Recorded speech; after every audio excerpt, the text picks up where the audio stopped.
Hello నమస్తే welcome to my channel say something. మిత్రులందరికీ శుభోదయం. స్క్రీన్ మీద చూస్తున్నారు కదా, రాజా రామ్మోహన్ రాయ్ గారు సంఘ సంస్కర్త.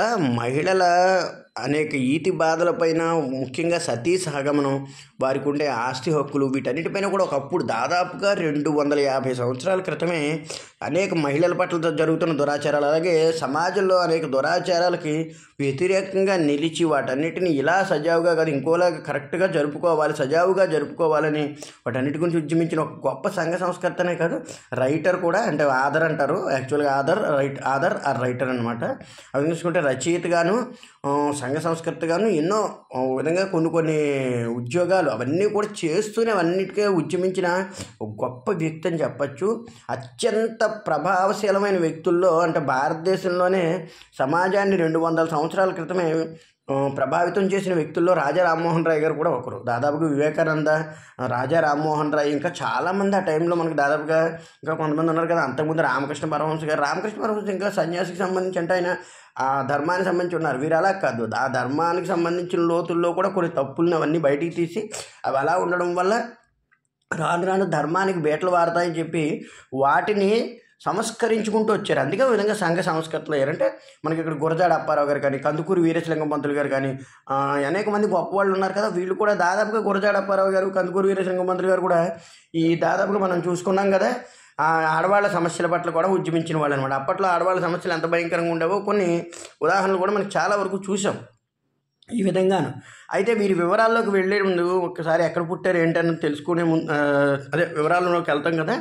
ఆ విధంగా వివరాల్లోకి వెళ్తే కనుక ఈయన ఫస్ట్ రాయ్ రాధానగర్ అని చెప్పేసి, రాధానగర్ అని బెంగాల్లో ఉంది. 1772లో జన్మించారు. కుటుంబంలో తండ్రి ఎవరు, రమాకాంత్ గారు వైష్ణవ ధర్మానికి చెందిన వ్యక్తి కాగా, తల్లి శాక్త మతానికి, అంటే దాదాపుగా ఒక విధంగా శివతత్వానికి సంబంధించిన వ్యక్తి అనమాట. అంటే ఈ రోజున అందరూ ఏకమయ్యి బాగానే ఉన్నారు, కానీ అంటే బ్రాహ్మణుల్లో ఆచార్యులు వైష్ణవులు ఉన్నారు, కానీ ఇప్పుడు అందరూ కలిసిపోయి ఎవరి ధర్మానికి సంబంధించి వాళ్ళందరూ చక్కగా పనిచేసుకుంటున్నారు. అందరూ కూడా వైదిక ధర్మాన్ని బాగానే అనుసరిస్తున్నారని చెప్పచ్చు. కానీ అప్పట్లో కొంతమంది మూర్ఖుల వల్ల, అంటే పూర్తిగా చెప్పకూడదు, ఇది తప్పు అని కాదు, కానీ ఓ విధంగా మూర్ఖత్వం పరాకాష్ఠకి చేరినాను. ఎందుకంటే హరిహరులు వేరు కాదు అని చెప్పినా కూడా వీళ్ళని మూర్ఖత్వం పరాకాష్ఠ చేరిపోయి కొంతమంది వైష్ణవ ధర్మానికి పూర్తిగా విలువటం ఆచారాల్లోనూ, అలాగే ఇక్కడ దీనికి సంబంధించి ఎవరు శివమతానికి సంబంధించి కొంతమంది విలువడం వల్ల అప్పట్లో చాలా వరకు ఈ రకమైన గొడవలు ఉండేవి. బట్ ఆ టైంలో కూడా వాళ్ళిద్దరు అలా వివాహం చేసుకోవడం జరిగింది. రామ్మోహన్ గారు అంటే ఎవరు, వీళ్ళ నాన్నగారు అన్నమాట, రాజా రామ్మోహన్ రాయ్. ఈయన ఉన్నారు కదా, రాజా రామ్మోహన్ రాయ్ గారు బెంగాలీ, పర్షియన్, అరబిక్, సంస్కృత భాషలను 15వ ఏడు వరకు అభ్యసించారు పుట్టినప్పుడు. చెప్పుకున్నాం కదా, వీరు బార్న్ వచ్చి May 22, 1772 రాధానగర్. అంటే మే 22 నిన్నే జరిగింది. యాక్చువల్గా ఏంటంటే నిన్నే చేయాల్సిన వీడియో మనం ఇవాళ చేసుకుంటున్నాం అన్నమాట. ఓ విధంగాను అయితే ఈ కాలం చేసింది మాత్రం 1833 సెప్టెంబర్ 27ని కాలం చేశాను. సో 61 ఏళ్ల వయసులో ఎక్కడ లండన్లోని బ్రిస్టల్లో కాలం చేశారు. ఇక్కడ కూడా కాదు, అక్కడికి ఒక పని మీద వెళ్ళి అక్కడ అనుకోకుండా అనారోగ్యం బాగా దగ్గర పడడంతో అనుకోకుండా అక్కడ కాలం చేయడం జరిగిందనమాట. అయితే చెప్పుకున్నాం కదా, ఈ విధంగాను 15వ ఏడు వరకు బెంగాలీ, పర్షియన్, అరబిక్, సంస్కృత భాషలు అన్నీ నేర్చుకున్నారు. యుక్త వయస్సులో కుటుంబం ఆచారాలతో సంతృప్తి పొందక యాత్రలు సాగించడం మొదలుపెట్టారు. చెప్పుకున్నాం కదా, ఈ వైబ్రేషను అంటే ఒక విధంగా ఆదిశంకరాచార్యులు ఏం చేశారు, మతధర్మం దారి తప్పుతుంది అనుకున్న టైంలోనే బుద్ధుడు వీళ్ళందరూ వచ్చి చెప్తున్న ఆ దారిలోనే వెళుతూ ఇంకా మనం ఈ ధర్మాన్ని ఈ విధంగా పునరుద్ధరించుకొచ్చాము. ఓ విధంగా చెప్పుకోవాలి అంటే మనం పాత హైందవ ధర్మము, ఇప్పుడు అంటే సనాతన హైందవ ధర్మము, ఇప్పుడున్న హైందవ ధర్మం అనే అనాలి. ఎందుకంటే దాదాపుగా విస్తరించిన దేశం ఆసియా కంట్రీ మొత్తానికి ఒక విధంగా చెప్పుకోండి. ఈ రోజున ఏదైనా గొప్పలు చెప్తారు, కానీ మా దగ్గర ఆ ధర్మం ఉంది, మా దగ్గర ఈ ధర్మం ఉందని. ఆసియా ఖండం మొత్తం దాదాపుగా మన సనాతన ధర్మమే ఉండేది. కొన్ని రోజుల క్రితం మలేషియాలోను వాటిల్లోనూ కూడా శివలింగాలు దొరికిన రోజులు ఉన్నాయి. జపాన్లో ఎక్కడో కూడా ఒక ఆఖరికి శివలింగం దొరికిన రోజులు, వినాయకుని పూజించిన ఆకారాలు ఉన్నాయి. అంటే ఏంటంటే ఏషియా కంట్రీ మొత్తం ఓ విధంగా ఫారిన్ కల్చర్ ఎలా ఎదిగిందన్నది మనకి తెలియదు. అక్కడ కూడా కొన్ని నాగరికతలు ఉన్నాయి. కానీ దాదాపుగా మనకి టిబెట్ పీఠభూముల దగ్గర నుంచి, ఇలా చైనా దగ్గర నుంచి, ఇలా పాకిస్తాన్ దాటిన దగ్గర నుంచి ఇరాన్, ఇరాక్ వరకు కూడా, అలాగే ఈ కంట్రీకి సంబంధించి జపాను, వీటన్నిటి సైడు కూడా హైందవ ధర్మం పరిపూర్ణంగా ఉందనొచ్చు. ఓ విధంగా దుర్యోధనుడి మాటను మనం ఇక్కడ ఖచ్చితంగా గుర్తు చేసుకోవాలి. ఏంటి? నవఖండ భూమండల పరివ్యాప్తమై దశక్షోభిణి సేనావాహిని సమేతమై అని చెప్పేసి ఆయన చెప్తారు. అంటే ఏంటి? పట్ల అంతలా మన ధర్మం విస్తరించి ఉండేది.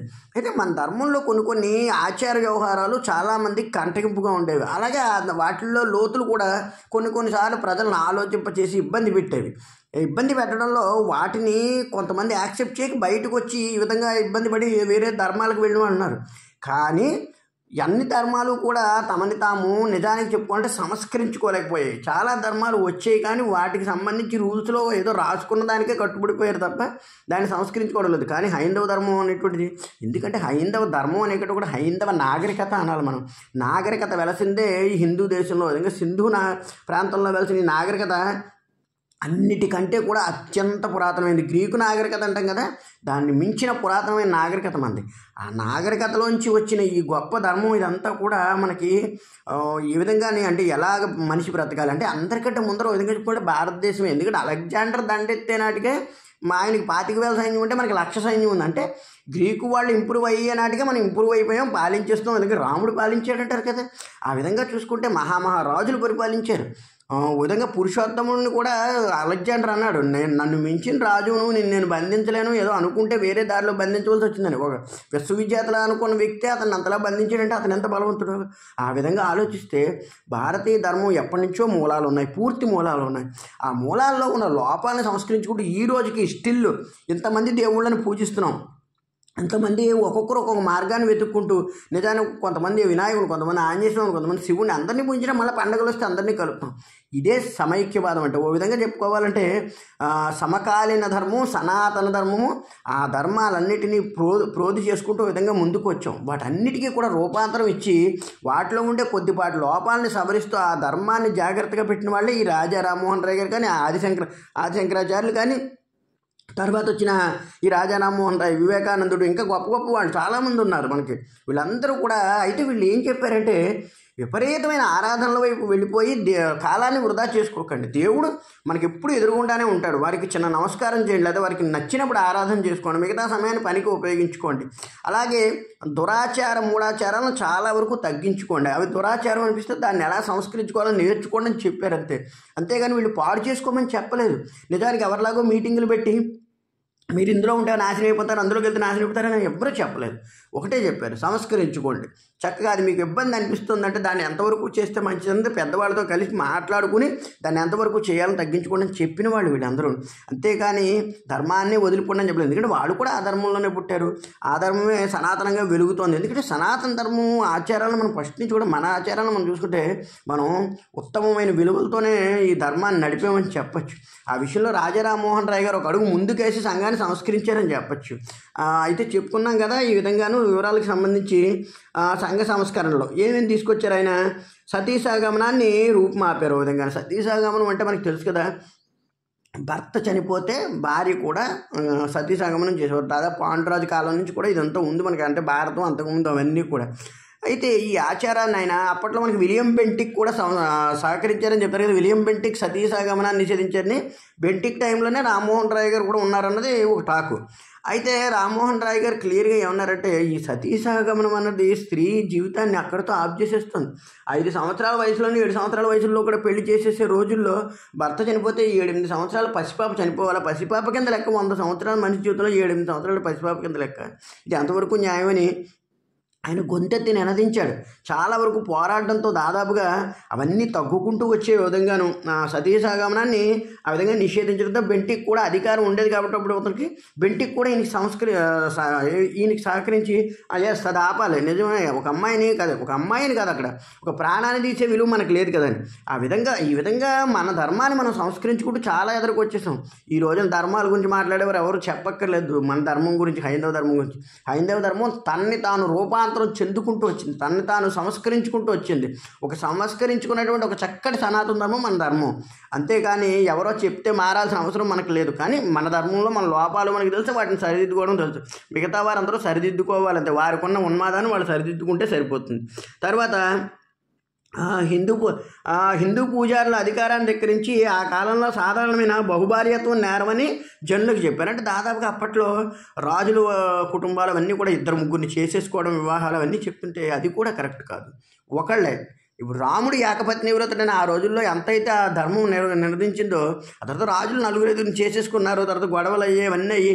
కానీ అతను ఒకటే అన్నాడు, గతించిన కాలాన్ని వదిలేయండి, వెళుతున్న కాలంలో ఒకళ్ళని ఒకళ్ళు చూసుకోవడమే కష్టమవుతుందని అప్పుడే చెప్పారు ఆయన 250 సంవత్సరాల క్రితమే.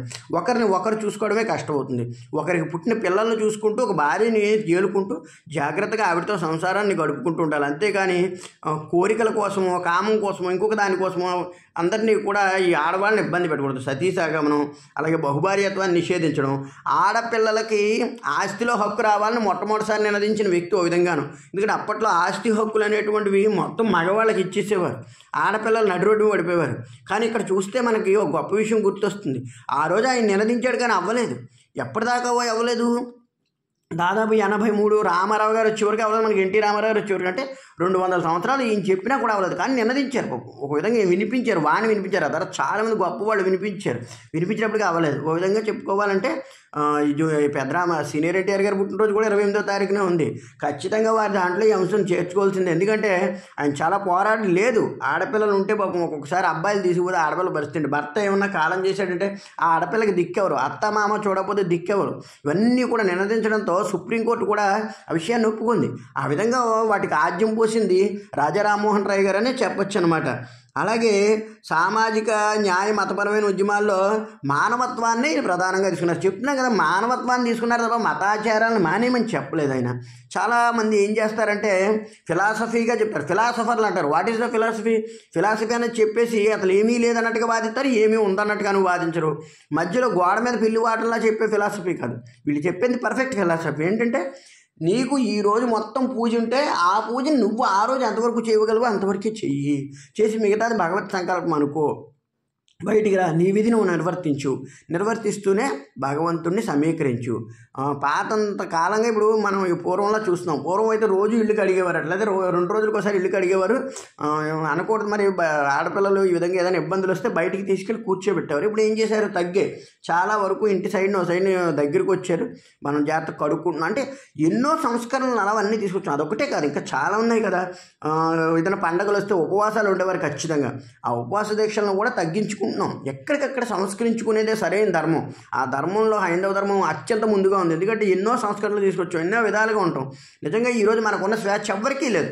నచ్చితే దండం పెట్టుకోవచ్చు, లేదా ఇంట్లో ఉండి దండం పెట్టుకోవచ్చు, లేకపోతే భగవంతుని నామస్మరణ చేసుకోవచ్చు, పాట పాడుకోవచ్చు, ఏ విధంగా అయినా సంస్కరించుకోవచ్చు. మిగతా వాటికి అవేమీ లేవు. మిగతా వాటికి నేను నిజంగా ఖచ్చితంగా ఒట్టేసి చెప్తున్నాను. ఎందుకంటే వాళ్ళు క్రూరులుగా సంస్కరించుకునే రోజులు కూడా వచ్చేసి. అలా కాకుండా మన దాంట్లో అత్యంత మానవత్వమైన అంశాలు చాలా ఉన్నాయి. వాటిని రాజా రామ్మోహన్ రాయ్ గారు తట్టి లేపారు. అవును, మన దాంట్లో మానవత్వమైన అంశాలు చాలా ఉన్నాయి. వాటన్నిటినీ కూడా జాగ్రత్తగా తీసుకోండి. ఉపనిషత్తులను గౌరవించండి. అలాగే సూత్రాలను కూడా చదవండి. అలాగే విగ్రహారాధనని మాత్రం మీరందరూ కూడా, అంటే దాదాపు విధంగా చెప్పుకోవాలంటే ఆదిశంకరాచార్యులు అంటే వైదిక తత్వం కాబట్టి ఆయన అద్వైతం విధానాన్ని అందంగా బోధించారు. బట్ వివేకానందుడు వీళ్ళందరూ కూడా ఏంటంటే విపరీతమైన విగ్రహారాధన ఖండించారు. విగ్రహారాధన అంటే ఆయన చెప్పినప్పుడు కూడా చాలా బుక్కుల్లో చెప్పింది ఏంటంటే విగ్రహారాధన మంచిదే, వెళ్ళొచ్చు, దండం పెట్టుకోవచ్చు, మనకు మూర్తి ఉన్నారని సందర్శనం అవుతుంది. అయితే రోజంతా అక్కడే ఉండి చేసుకుంటే మన జీవన విధానం ఎదరకు వెళ్ళదు.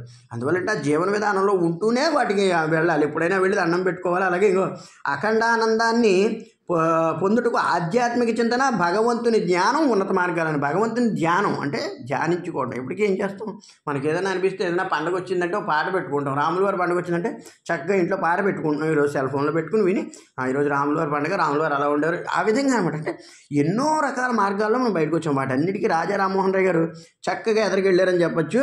ఉన్నత మార్గాలని అవి చేయలేని వారికి బలులు ఇవ్వడం మంచిది కాదని చెప్పేసి అన్నారంటే బలి అనేది ఇచ్చేవారు కదా.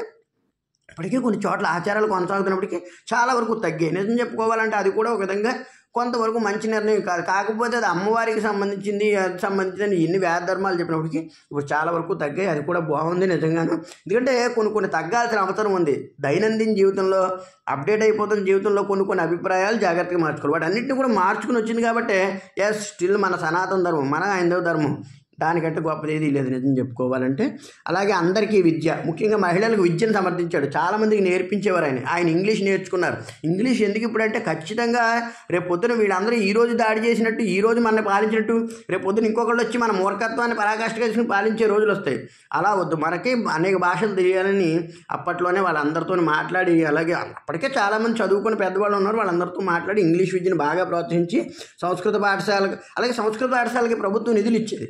ఇది మన భాషే కదా, మన భాష నేర్చుకోవడానికి ప్రభుత్వం నిధులు ఇవ్వాల్సినంత అవసరం ఏముంది?